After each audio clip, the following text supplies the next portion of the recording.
নমস্কার বন্ধুরা, সবিতা ব্লগে সবাইকে স্বাগত। তার সঙ্গে বড়দের প্রণাম, আমার ছোটোদের বুক ভরা ভালোবাসা। নতুন আজকের একটা রেসিপি নিয়ে চলে আসলাম, চিকেন পোড়ার রেসিপি। চিকেন পুড়িয়ে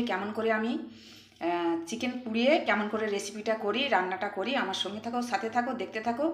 ভালো লাগলে লাইক, কমেন্ট, শেয়ার আর সাবস্ক্রাইব করে দিও। পাশে থাকা বেল আইকনটিটা প্রেস করে দিও। দেখো, এই যে আমি দুটো আগে টমেটো পুড়িয়ে নেব। মানে এটা টমেটো দুটো পোড়াতে হবে, জানো তো। আর শীতের সময় চিকেন পোড়া রেসিপি দুর্দান্ত খেতে হয়, জানো তো। আমি টমেটোগুলো আগে পুড়িয়ে নেব। আর আমি জানি বন্ধুরা, তোমরা আমার সঙ্গে আছো, আমার সাথে আছো। আমার কিসের চিন্তা, কিন্তু জানো তো বন্ধুরা, এত 2.5 বছর 3 বছর আমি চ্যানেলটা খুলেছি, করছি, তো রান্না ছাড়ছি, কোনো ভিউ নেই। জানি না কি হয়েছে চ্যানেলের মধ্যে, জানি না তো। কেউ আমাকে করে দেয় না, আমি নিজে নিজে করি সব।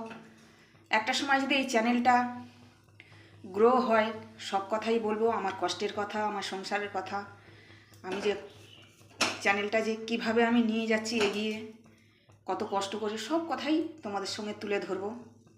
তা ভগবান দিন দিলে, তোমরা আমার সাথে থাকলে নিশ্চয়ই হবে। তো চলো, আমি আগে টমেটো পুড়িয়ে নিই। তারপর দেখো, কয়েকটা রসুন সাইড দিয়ে দেব। রসুনটাও পুড়িয়ে নেব, এর সাথে সাথে এরম করে পুড়িয়ে নেব। তো দেখো, টমেটো এরমভাবে পুড়িয়ে নিতে হবে। কেন বলো তো বন্ধুরা, তোমাদের সঙ্গে যে আমার কষ্টের কথা শেয়ার করব, সেটা রসুনগুলো হয়ে গেছে। দেখো, রসুনগুলো এরমভাবে হবে, তুলে নিতে হবে। তো টমেটো হয়ে গেছে, দেখো, টমেটো তুলে নেব। তো টমেটো হয়ে গেছে, তুলে নিয়েছি। এবার দেখো, 3-4টে শুকনো লঙ্কা একটু পুড়িয়ে নেব।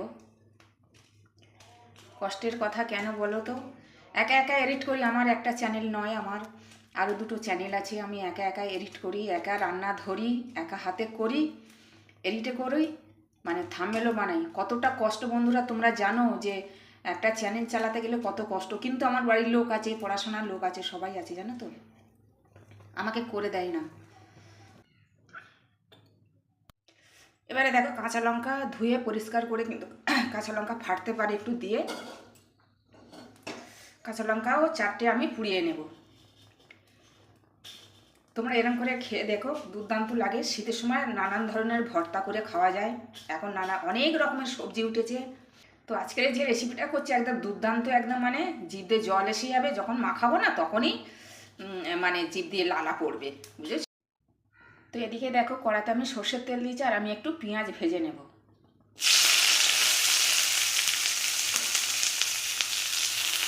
পেঁয়াজটা একটু ভেজে নেব। আর আমি কেন বলো তো বন্ধুরা, আমার হাত রান্নাটা একটু থরথর হয়ে যায়, একটু কম বেশি হয়ে যায়। আমি তো নিজের হাতে, বাঁ হাতে আমি ক্যামেরা ধরি,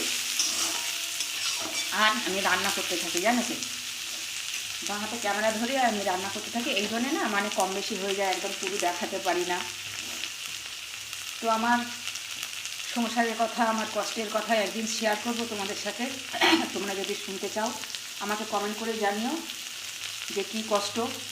আমার দুই ছেলে, এক ছেলে কোনোদিনও ক্যামেরার মধ্যে আসে না। আমি এক ছেলেকে পড়াশোনা শিখিয়েছি, অনেক কষ্ট করে পড়াশোনা শিখিয়েছি। তো দেখো, চিকেন নিয়ে এসেছি। চিকেন নিয়ে আমি ভালো করে ধুয়ে নিয়েছি, আর এর থেকে আমি সলিড মাংস, এই দেখো, সলিড মাংস আমি 5 পিস নিয়ে নিয়েছি। এবার চলো, এখানে জল গরম বসিয়ে দিয়েছি। এবারে মাংস, এই 5 পিস সলিড মাংস কিন্তু চাই একটু সিদ্ধ করে নিতে হবে। দিয়ে দিলাম একটা তেজপাতা, দিলাম একটু লেবু, দেখো লেবু দিয়ে দিলাম, আর একটু লবণ দিয়ে দিলাম। আর এখানে দেব আদা, দেখো একটু আদা কুচকুচ করে নিয়েছি, এটা দিয়ে দেব। দিয়ে আমি এটা, এই যে এবারে এটাকে সিদ্ধ করে নেব।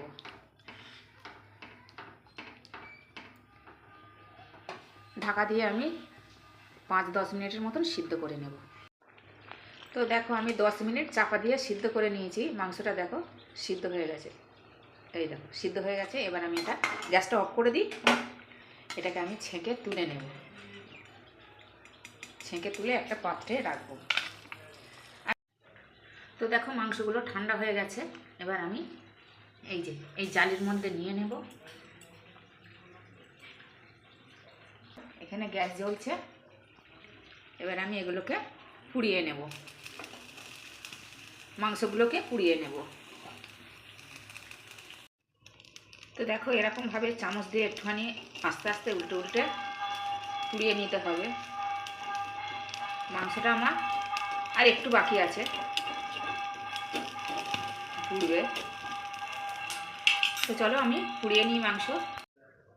তো দেখো বুঝলে, মাংসগুলো এরকমভাবে পুড়িয়ে নিয়েছি। এবার ঠান্ডা হবে, কিন্তু গরম আছে, একটু ঠান্ডা হয়ে যাক, তারপর আমি আবার আসছি। তো দেখো ভিডিওটা বড় হয়ে যায় বলে আমি কিন্তু ছিঁড়ে ছিঁড়ে রেখে দিয়েছি, কিন্তু একটা আমি যে রেখে দিয়েছি এটা কিন্তু আমি একটু দেখিয়ে দিয়ে দেখো, সেই পোড়া মাংসটা এরকমভাবে ছিঁড়ে ছিঁড়ে নিতে হবে, কেননা ভিডিওটা বড় হয়ে যায় বলে আমি কিন্তু ওগুলো করে রেখে দিয়েছি, বুঝেছো? এই যে এরমভাবে সরু সরু করে ছিঁড়ে নিতে হবে। এই যে সরু সরু করে দেখো এরকমভাবে ধরবে, সরু সরু করে। ও দেখো এরমভাবে করে নিয়েছি। আর এদিকে দেখো, এদিকে দেখো একটা টমেটো কিন্তু আমি ছাড়িয়ে রেখেছি, পোড়া টমেটো। আর এই যে এটা আমি এই দেখো এরকম ছাড়িয়ে নিতে হবে। ঠান্ডা হয়ে গেছে, অনায়াসে ছেড়ে যাবে। আর এখানে দেখো শুকনো লঙ্কাটা আমি মেরে রেখে দিয়েছি, কেননা তাড়াতাড়ি হবে বলে শুকনো লঙ্কা আমি হাত দিয়ে ম্যাশ করেছি। আর এখানে কিন্তু এই যে এটা কিন্তু রসুনটা আমি এরমভাবে মেরে নিয়েছি, রসুনটাও আমি হাত দিয়ে করে রেখেছি। আর এখানে পেঁয়াজ বাটাই দেখো, পেঁয়াজ ভাজা। আর এখানে শুকনো লঙ্কা দেখো, এটা কাঁচা লঙ্কা কিন্তু আমি হাত দিয়ে সব এরকমভাবে হাত দিয়ে আমি মেরে রেখে দিয়েছি, ঠিক আছে? আর এটা কিন্তু রসুন, এই যে গরম গরম রসুনটা যদি আমি এরকম করে করতে থাকি তো তাহলে কিন্তু তাড়াতাড়ি হয়ে যায়, ঠান্ডা হলে হতে চায় না। তো দেখো মাংসগুলো সব আমি ছিঁড়ে ছিঁড়ে নিয়ে নিয়েছি। এবার আমি দেবো একটু পেঁয়াজ কুচি, কাঁচা, এটা একটু কাঁচা পেঁয়াজ কুচি দিলাম, রসুন পোড়াটা দিলাম, হাতে করে ম্যাশ করে রেখেছিলাম, কাঁচা লঙ্কা পোড়া হাতে ম্যাশ করে রেখেছিলাম দিয়ে দিলাম, পেঁয়াজ ভাজাটা দিলাম, দেখো পেঁয়াজ ভাজা। আর এখানে শুকনো লঙ্কা পোড়া, এই দেখো দিয়ে দিলাম। এখানে একটু মিষ্টি দেব, আর পরিমাণ মতন লবণ দেব। এবার এখানে দেখো টমেটো, এই যে টমেটো পোড়াটা আমি হাত দিয়ে একটু করে মেখে নেব। তো বন্ধুরা, আর আমি একটু কথা বলতে চাই, যে বলে যে একজনার দেখে একজন করলে রান্না ওটা কফি হয়ে যায়, যে একজনার দেখে একজন করলে কফি হয়ে যায়, কফি করে রান্না করেছে কিংবা কিছু করেছে, বিশেষ করে রান্নাটা।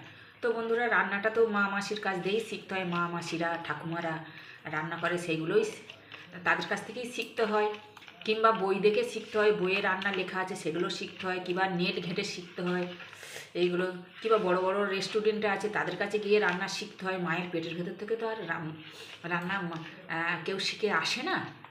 তো এগুলো বলা ঠিক নয়, কেউ মায়ের পেটে থেকে শিখে আসে না রান্না বান্না। তো এবারে এই দেখো, এইটা আমি ঢেলে দিলাম ধনে পাতা কুচি। ওহ, দুর্দান্ত খেতে হবে। ভিডিওটা অনেক বড় হয়ে যাবে, দেখো যা দারুণ খেতে হবে। এবার দেবো সর্ষের তেল তো দিতেই হবে, এই দেখো।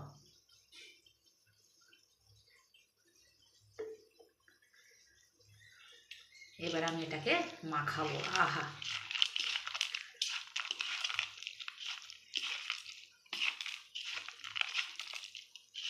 যদি নুন টুন একটু কম হয় চেকে আবার দিতে পারবে নুন।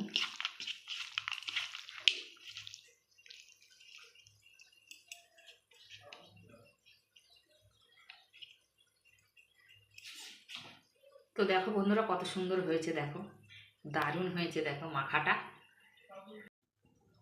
তো চলো আজকের মতন আসছি, আমার রেসিপিটা মাংস পোড়ার রেসিপিটা হয়ে গেছে। তো আজকের মতন আসছি, তোমরা সবাই ভালো থেকো, সুস্থ থেকো, আবার দেখা হবে পরের ভিডিও। জয় রাধে রাধে, জয় কৃষ্ণ কালী কালী।